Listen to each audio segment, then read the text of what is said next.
Thank you very much. I think we are running late, so we will try to see how we can actually squeeze this session. As you all know that we have come a long way and building brand India amongst the VFX stakeholder, uh, takes a long time for any country actually. At one point in time, most of the outsourcing was happening to Canada. In animation, it was happening to Philippines and Korea. And there are certain countries where the work originates and certain countries which actually are built on the services model. Although VFX, is a services vertical amongst the AVG CXR, but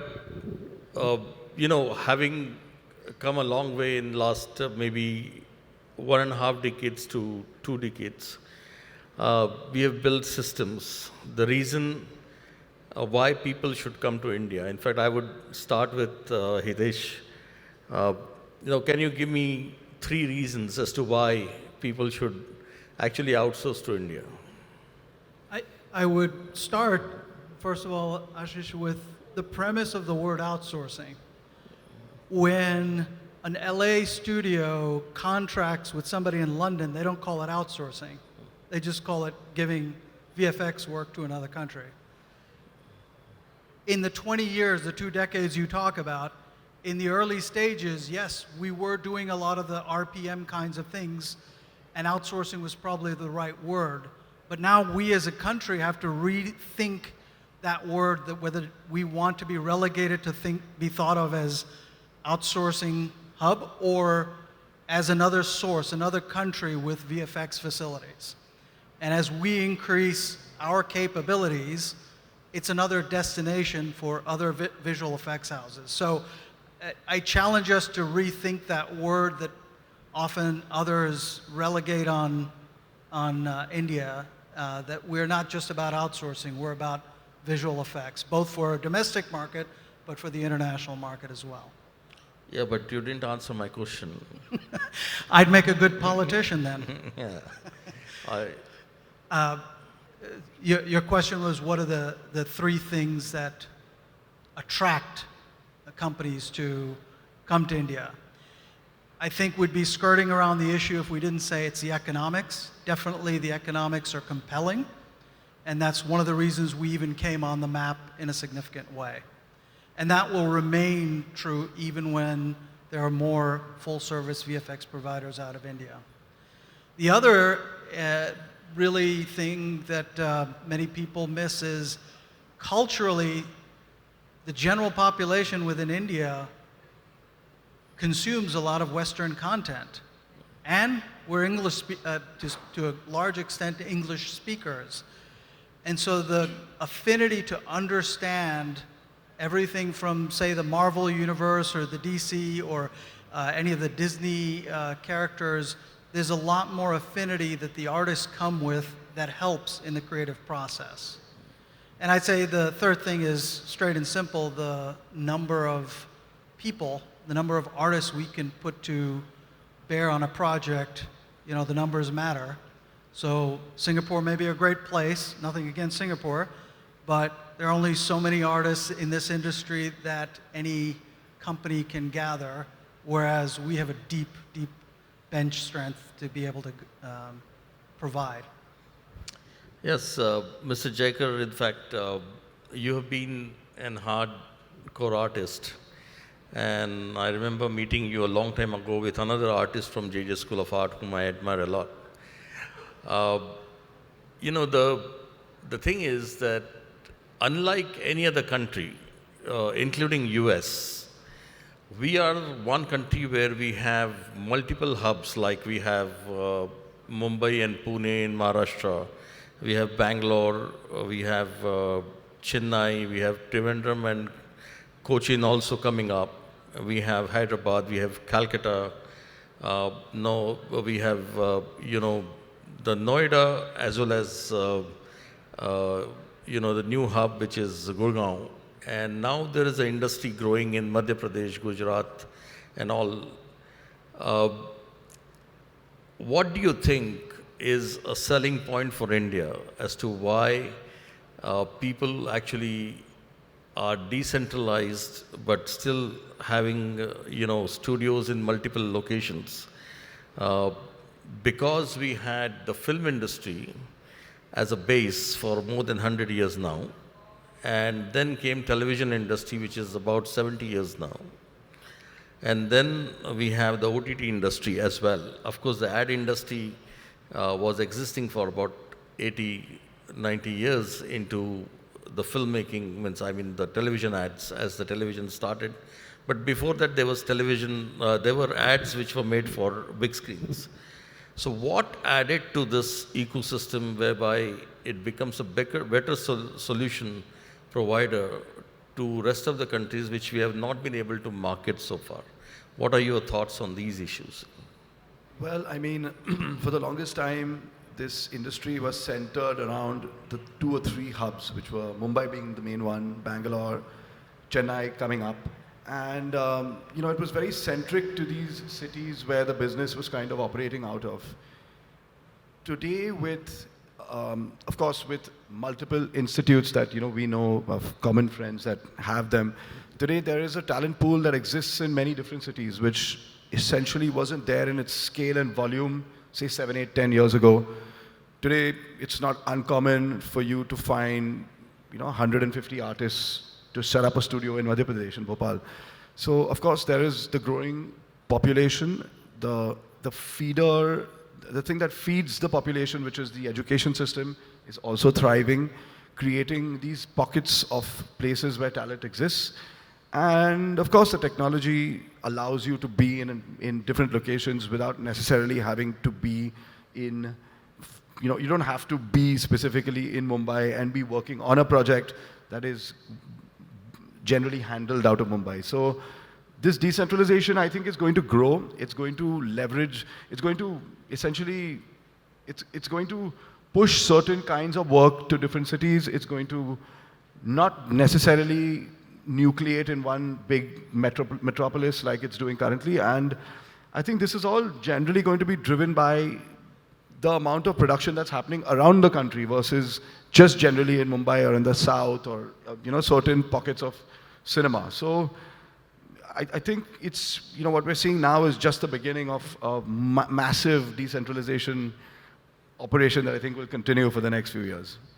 Thanks. So coming to Parthasarathy, in fact, you were with Company 3, and of course, you don't have to worry about getting work. You have a big operation in US and Canada. But what is that within the company that you really see that the work gets sent to India rather than doing it in Canada or US? What are those critical factors where you consider that the work coming to India is more important? So the critical factor which I think is the first I would rate it as the best HR practices we have in the company. It is more of an artist driven. So in whatever case, like be it the COVID scenarios or post-COVID or the current situations, artist federation is taken care at the first level. So we see that there is no big affected areas in their end. And then we have a high content security policies, which clients always like. Whatever they request us, we maintain that.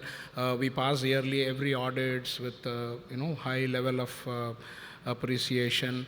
And the next important is we have a quality assurance department where every shot is audited. There is no subjectivity in that. It's pure creativity with our creative team which is existing over. And that makes the client, even when the period is low, we make sure that quality of the work is maintained with them. So when the market is going and peaking up, client always like things to come back to the same company. And that is what we always provide as a package. That's good. So good to know. But your clients, you've been dealing with the top 6 studios. So is MPC dealing with the top 6 studios.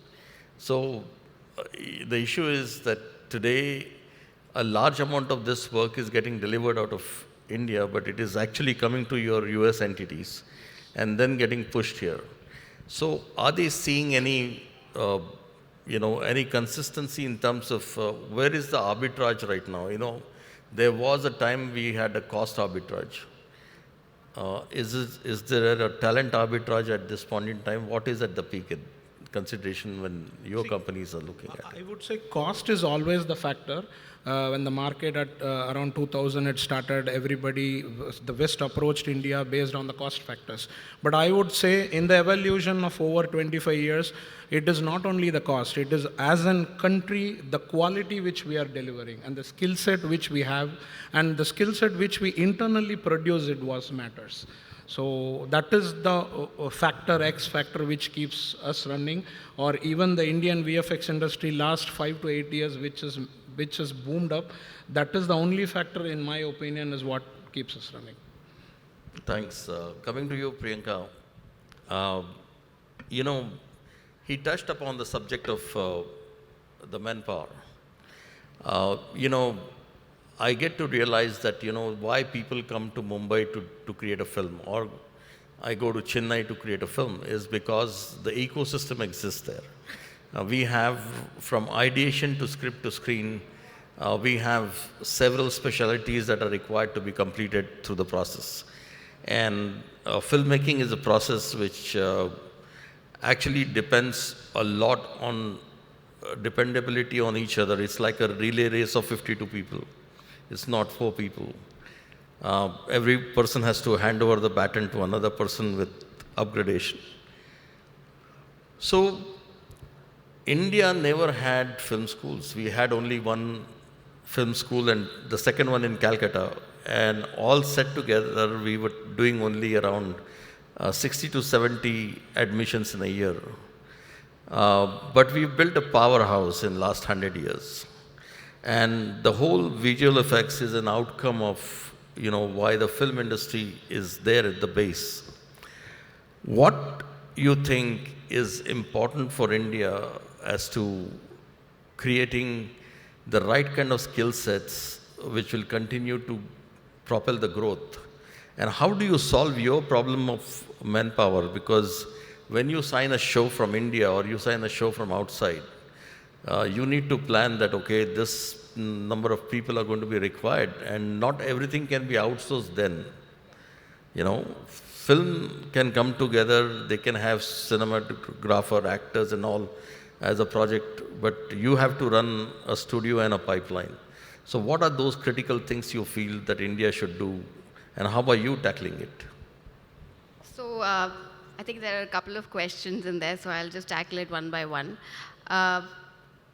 To talk about what's missing or what's the missing piece of the puzzle in terms of visual effects artistry, I would start off with sort of the basics, which is, I think some of us here on this panel probably come from filmmaking backgrounds, have gone to film schools, know what it is like to write your scripts and, go on shoot and do your own post, maybe edit a little bit. I think sort of getting back to the basics is something very, very key for anyone aspiring to be in this industry to have a knowledge on.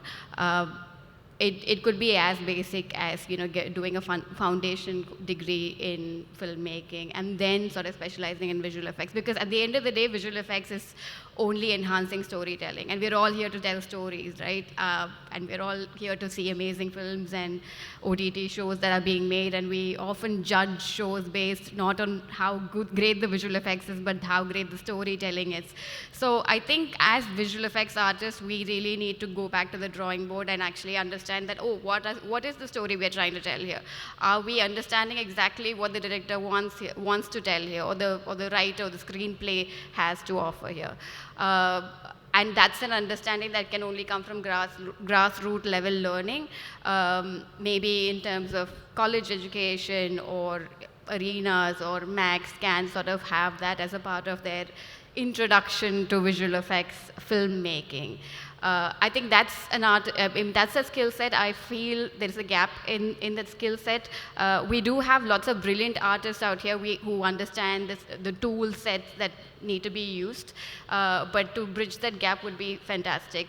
And that is only going to pave way for better work to come out of homegrown content. When I say homegrown content, which is films made for India and consumed by India. And what was your second question again?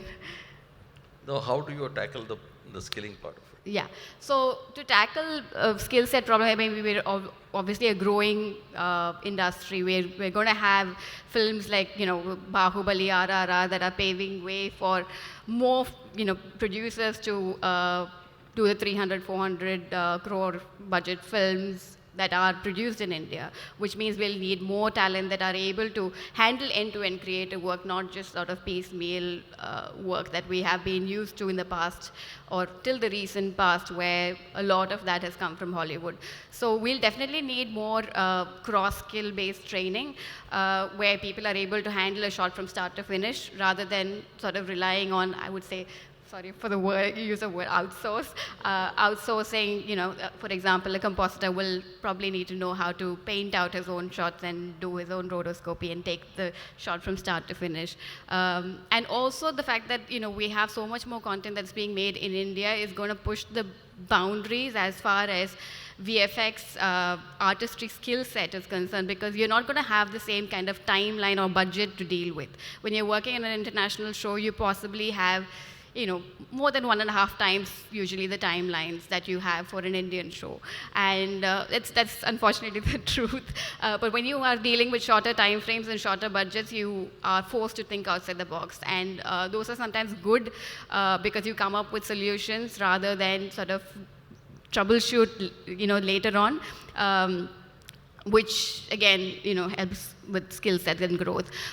What the government probably could help us with is, programs like apprenticeships, where companies like ours can tap into resources from colleges and schools and universities and give real skill-based training on the job with sort of help and funding from government to do so, and give them a sort of a holistic learning experience rather than sort of skill-based and like task-based learning. Good. So in Media and Entertainment Skill Council, we have a couple of things. We have entrepreneurship, apprenticeship programs which are listed through the NAPS portal. And we also have something called as recognition of prior learning. So you can actually help your staff get recognition through prior learning and give them certification with the help of Media and Entertainment Skill Council, which can be bankable for doing masters for them. Or if they have not done undergrad, they can do undergrad. Hitesh, I was talking to one of the visual effects companies, a very big name from the US and from Europe as well. All these guys have entered India in the last few years. And as I was talking to them, the chairman and the CEO was sitting with us, and when we were talking, they said, I asked them, why did you come to India? And they said, if I have to really give you an example of any other country versus India today, he said that when we opened in India, in close to 18 months, we could scale our company to 500 people. And if I had to do the same in Europe or in the North America, scaling up to 500 probably would take me 5 years. It's not going to easily happen. Okay? I would say, the building of clusters is very important. The category building is very important because there are category of studios who are doing international work.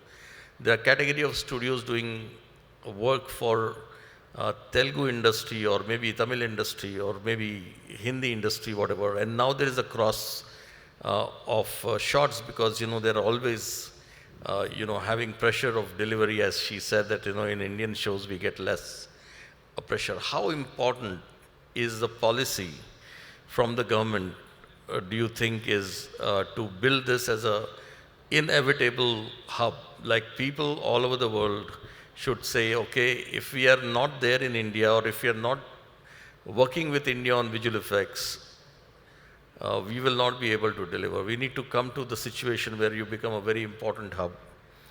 We have built a base, and I want to know, like she talked about what government should do in skilling, what do you think we should do to build ourselves as the next big hub out of it? Yeah, I think the biggest thing, as I said, the three top reasons why people come, it is the ability to scale up.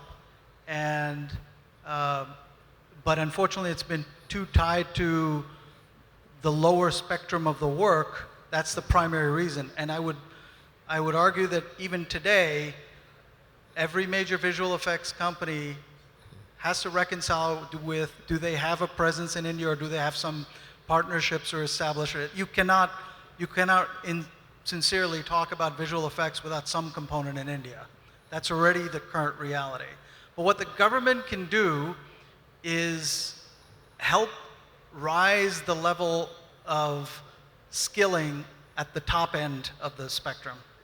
Because we have lots of training institutes, as we were talking about, that do the software training, and then it's left up to the companies, as we were talking about previously.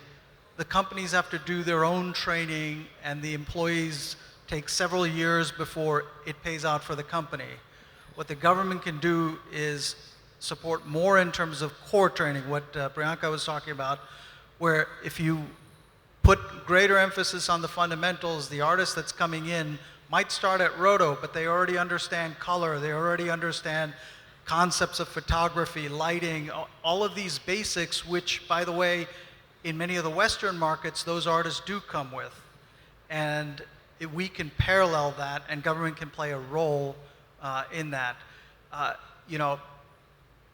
think it's not so much about the economics, it's not even so much about the awareness, it's about raising that quality of the senior level of talent.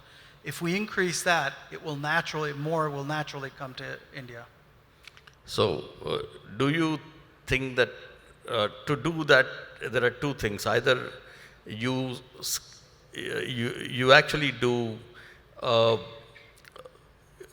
skill appraisal and building of enhancement of skills within the existing ecosystem, because that's the only way. You cannot directly bring people at the top, or you make it more attractive for people in the industry to move to India.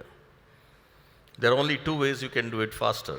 If you otherwise want to do organically, it's going to take a lot of time. So what do you think should be done? Some level of talent coming back to India is already happening, right? We're all seeing, but it's still a small fraction, and it's usually NRIs that are coming back to India. I'm not clear that the government can do a whole lot to attract people to move here, because those are major decisions. But there is this thought of, is there a way to certify a certain skill level? And it's a difficult one to execute, but one of the things that happens is if a person comes from a certain place, you judge that artist's capabilities based on that institution they come from. That's our closest equivalent of certification today. We use it by proxy. But if there is something that the government can do to help certify that, there isn't, the metric, and we keep talking about this internal to our company, is people want to rely on the number of years they've been in the industry as a metric of their meritocracy. Well, that's not meritocracy, that's Correct. just number of years of experience. Is there a calibration that we can do as an industry, and with maybe the government's help, that doesn't sort of escalate or inflate titles and salaries without that commensurate skill level? Yeah, I understand. In fact, the issue is we had heard one of the keynote, like fireside chats, that today it's going to be inevitable for every VFX company to have youngsters who are prompting engineers and the prompters who can actually get you the right things. So that's going to change the dynamics, and you'll have to change faster than any other country. If you are able to deliver faster than any other country in the best quality using AI, probably you can become a faster hub. Mr. Jayakar, in fact, my question to you is, it's all good about, doing it internally, knowing and finding names on, IMDb and on the screen, as the screen rolls.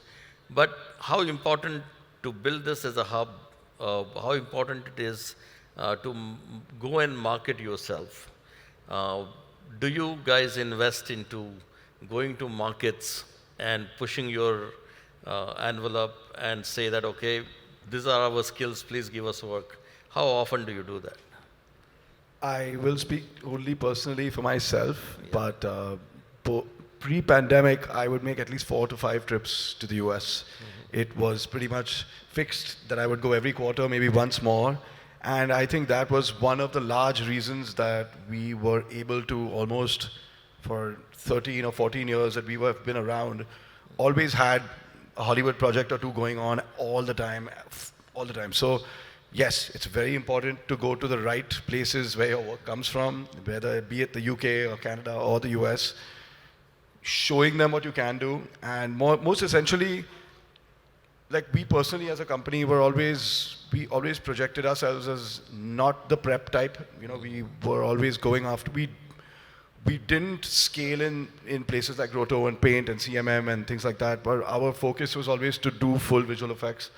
And we have been successful in doing that and pretty much sort of built a client base based on that kind of work. And that's the stuff we went after, and we pitched that very, very strongly when I went, me and biz heads and stuff, when we take our trips abroad. This is the kind of work that we pitched, that India isn't necessarily on the lowest rung. We have capabilities to do much, much more than this.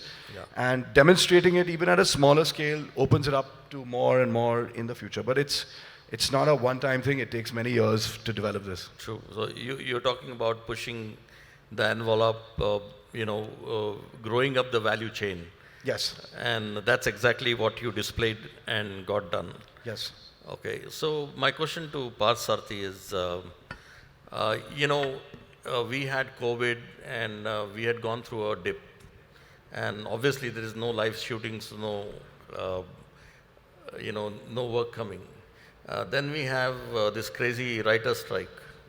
How can we make the industry in India the writer strike free?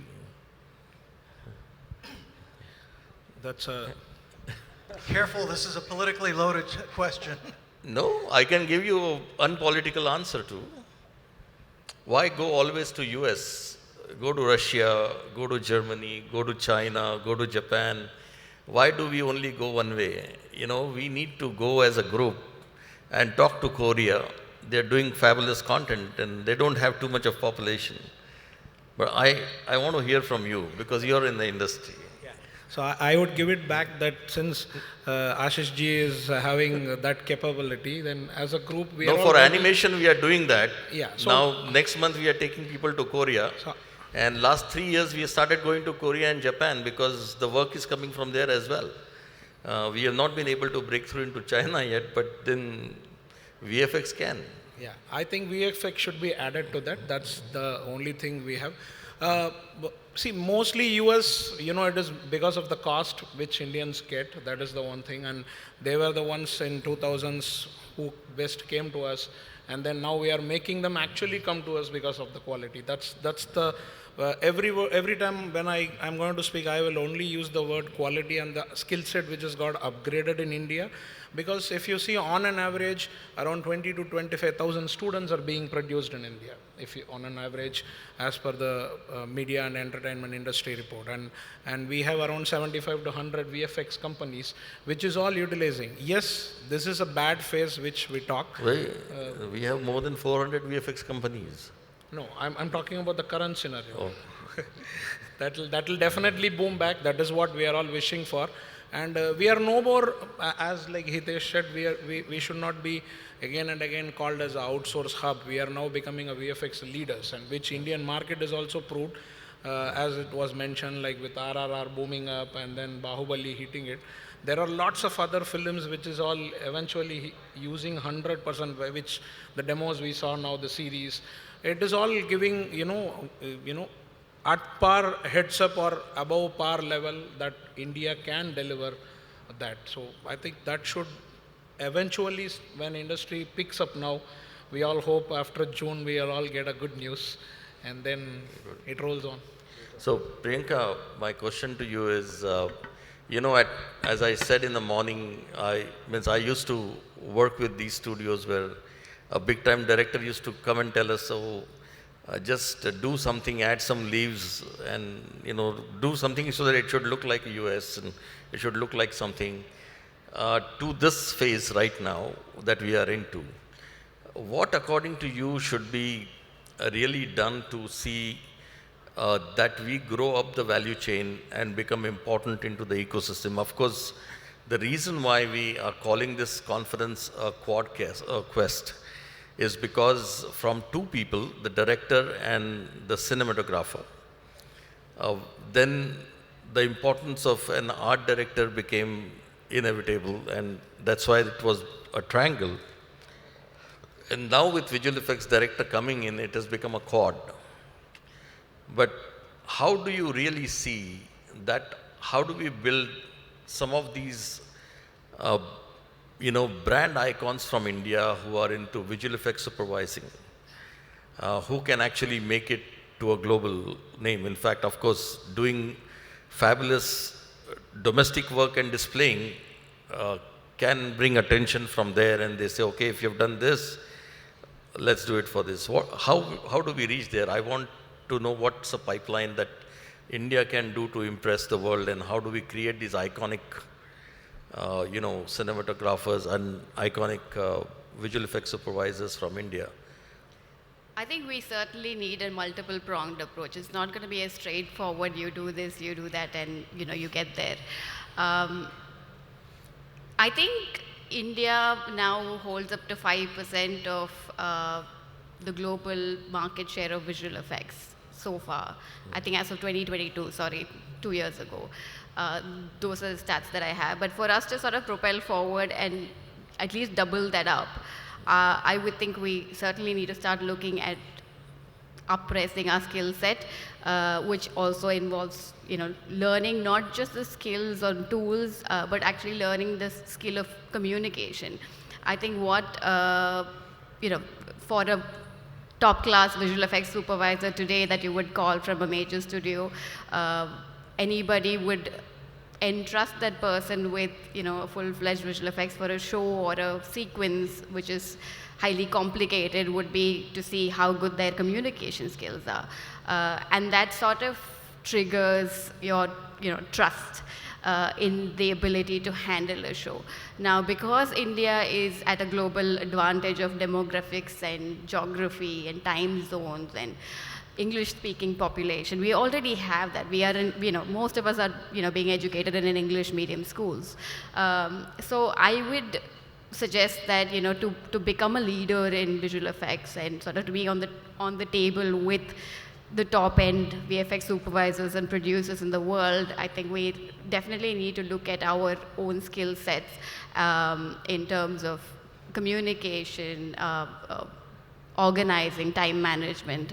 These are soft skills, of course, but those are soft skills that will take you a long way, in addition to your creative skills that you will already be learning at university or other arenas.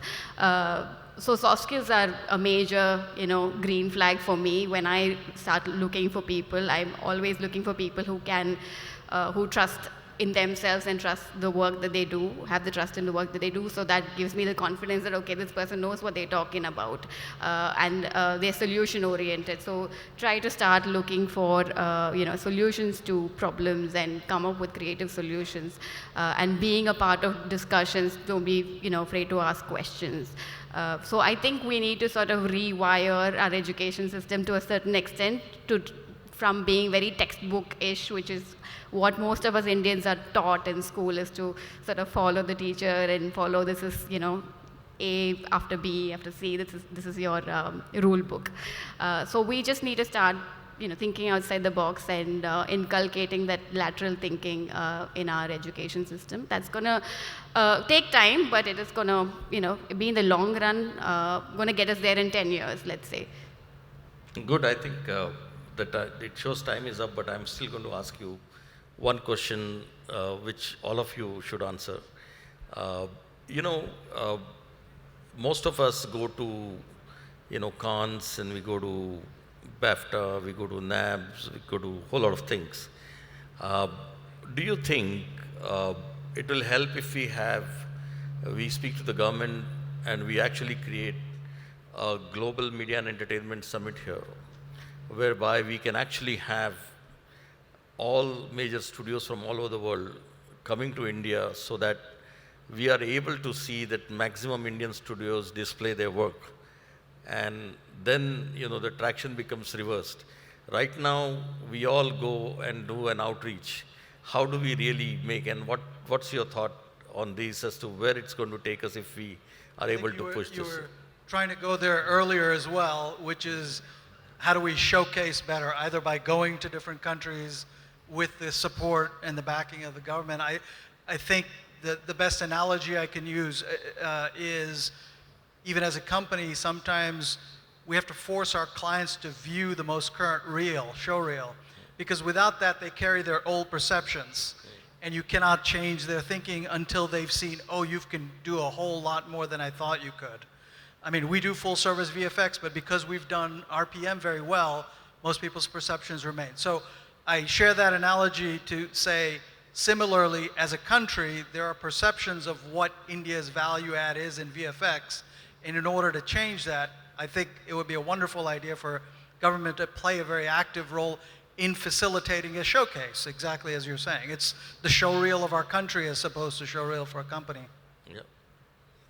I think it's a great idea to have a global visual effects platform for No, Indian. I'm saying media and entertainment platform. Okay, media and entertainment, that's even better, because I think that also gives an opportunity for the production houses and production companies to come and see, oh, hold on a minute, how are films being made here? I mean, why are they so popular? What's missing in our stories? I mean, there's so much out there that we can actually add value to, rather than just visual effects and gaming. I think definitely it would be a welcome suggestion from all of us. Yes, I do agree. Some kind of a roadshow would help, but it wouldn't exactly stand on its own 2 feet if the rest of the industry didn't follow. I mean, if the government took a convention of visual effects and animation studios to BAFTA, for example, it would look funny if it was just the visual effects people that were being represented. I think the industry as a whole sort of needs to, I mean, we're looking at a decentralization in terms of how films are made today. It's like the decentralization of Hollywood, if you want to call it that.